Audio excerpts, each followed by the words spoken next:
Bismillahirrahmanirrahim. Nahmaduhu wa nusalli ala rasulil karim. Amma ba'd.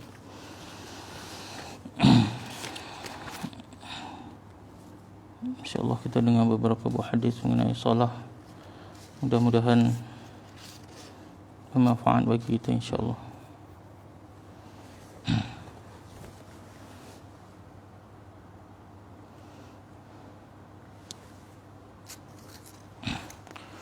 An Ibn Umar radhiyallahu anhu qala Rasulullah sallallahu alaihi wasallam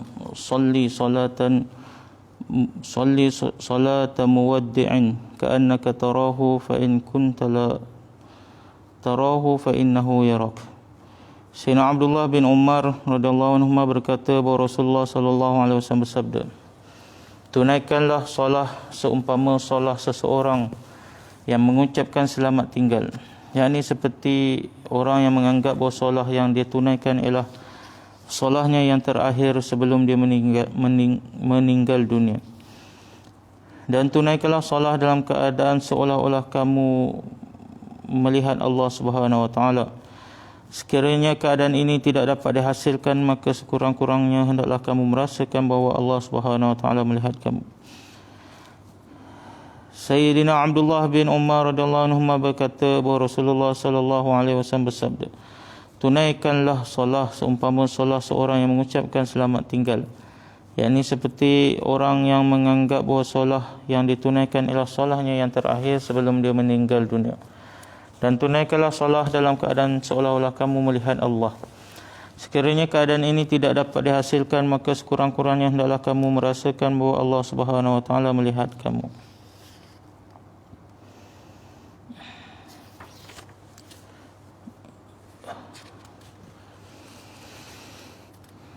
An Ibn Abbas radhiyallahu anhu marfu'an qala masalus salatil maktubati kamathalil mizan man awfa istawfa. Sayyidina Abdullah bin Abbas radhiyallahu anhu meriwayatkan bahawa Rasulullah sallallahu alaihi wasallam bersabda, perumpamaan solat fardu ialah seperti neraca timbangan. Sesiapa yang menyempurnakan solatnya, maka dia akan mendapat ganjaran yang sempurna. Sayyidina Abdullah bin Abbas radhiyallahu anhu meriwayatkan bahawa Rasulullah sallallahu alaihi wasallam bersabda, perumpamaan solat fardu ialah seperti neraca timbangan. Sesiapa yang menyempurnakan solatnya, maka akan mendapat ganjaran yang sempurna.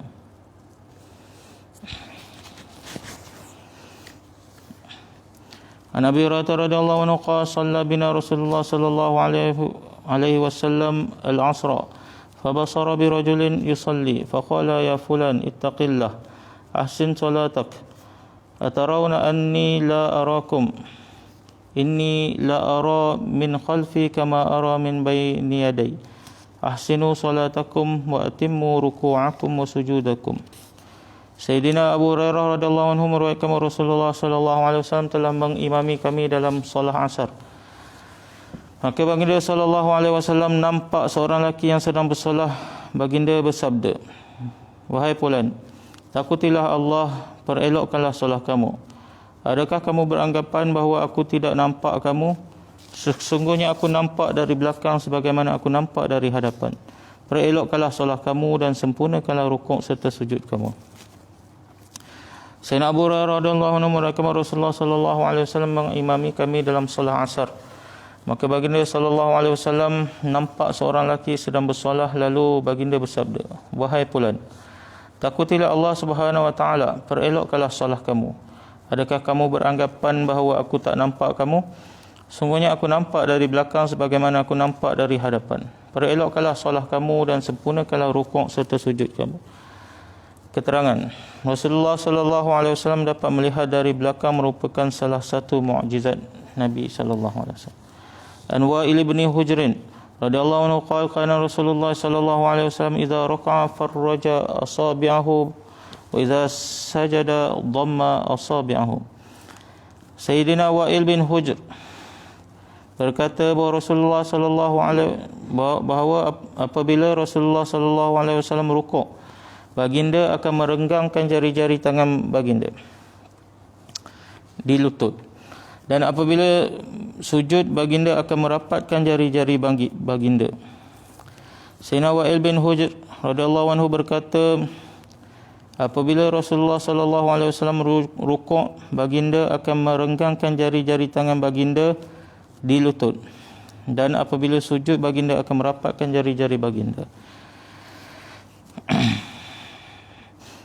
An Abi Darda radhiyallahu anhu qala man shalla rak'atain yutimma ruku'ahu wa sujudahu lam yas'alillah ta'ala syai'an illa a'tahu iyyahu ajilan aw ajilan.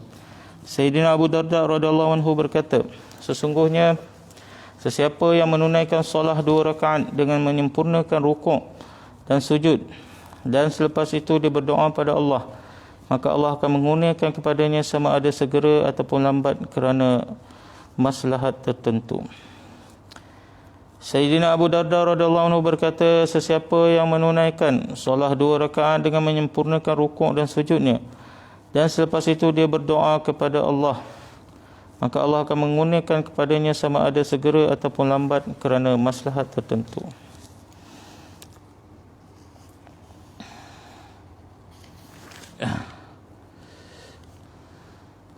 An Abi Darda radhiyallahu anhu anna an-nabiy sallallahu alaihi wasallam qala awwalu shay'in yurfa'u min hadhihi al-ummah al-khushu'u hatta la tara fiha khashi'an.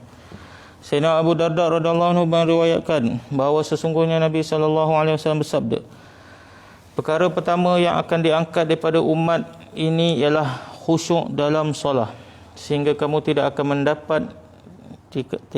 mendapati seorang pun khusyuk dalam kalangan mereka.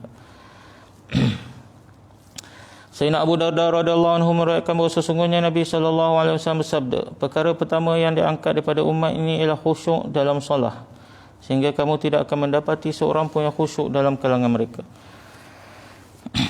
An Abi Qatadah radhiyallahu anhu qala Rasulullah sallallahu alaihi wasallam aswa'un nasi sariqatan alladhi yasriqu min salatihi. Qalu ya Rasulullah kaifa yasriqu min salatihi? Qala la yutimmu ruku'aha wa la sujudaha aw la yuqimu sulbahu fi ruku'i wa la fi sujud. Sayyidina Abu Qatadah radhiyallahu anhu meriwayatkan bahawa Rasulullah sallallahu alaihi wasallam bersabda, pencuri yang paling buruk ialah orang yang mencuri solatnya. Para sahabat berkata, bagaimana dia mencuri solatnya? Baginda Rasulullah sallallahu alaihi wasallam menjawab, dia tidak menyempurnakan rukuk dan sujudnya, atau dia tidak meluruskan tulang belakang semasa dalam rukuk ataupun sujudnya. Sayyidina Abu Qatadah radhiyallahu anhu meriwayatkan bahawa Rasulullah sallallahu alaihi wasallam bersabda, pencuri yang paling buruk ialah orang yang mencuri solatnya. Para sahabat berkata, bagaimana dia mencuri solatnya? Baginda Rasulullah sallallahu alaihi wasallam menjawab, dia tidak menyempurnakan rukuk dan sujudnya, ataupun dia tidak meluruskan tulang belakangnya semasa dalam rukuk ataupun sujud.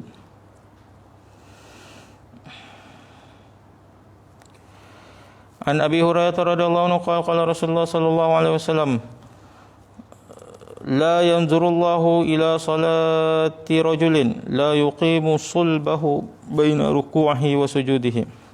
Sayyidina Abu Hurairah meriwayatkan bahawa Rasulullah sallallahu alaihi wasallam bersabda, Allah Subhanahu wa taala tidak pandang solat seseorang yang tidak menegakkan tulang belakangnya semasa berada dalam keadaan antara rukuk dan sujud, yakni semasa i'tidal. Sayyidina Abu Hurairah radhiyallahu anhu meriwayatkan bahawa Rasulullah sallallahu alaihi wasallam bersabda, Allah Subhanahu wa taala tidak pandang solat seseorang yang tidak menegakkan tulang belakangnya semasa dalam keadaan antara rukuk dan sujud, yakni semasa i'tidal, bangun pada rukuk. InsyaAllah kita telah dengar beberapa buah hadis mengenai perlu dan pentingnya kita jaga solat kita supaya sempurna dari segi rukuk, sujud, khusyuk ni kita punya tumpuan kita.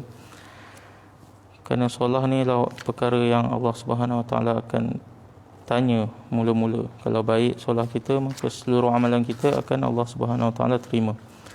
Begitulah sebaliknya. Jadi perlu kita untuk apa? Sempurnakan solat kita dari segi rukuk, sujud, tidak tamakninahnya, bacaan kita dan sebagainya. Jadi sama-samalah kita memperbaiki. Mana yang kita tak tahu, kita tanya orang yang tahu, kita belajar. Mudah-mudahan Allah Subhanahu Wa Taala bagi manfaat bagi pada kita, insya-Allah. Subhanallah wa bihamdihi, subhanallah.